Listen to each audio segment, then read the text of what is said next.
காலத்தை அளந்த நாயகன் நீயே, நாடிய செல்வம் தருபவன் நீயே, கோல எழிலை கொண்டவன் நீயே,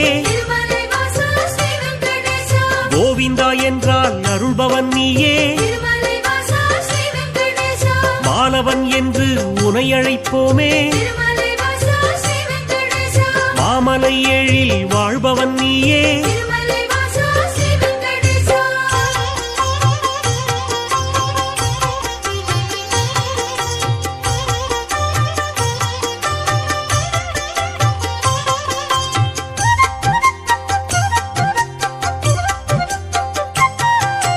கோமல கண்ணா கோவிந்தராஜா, குவலயம் வாழ நீ அருள்வாயே,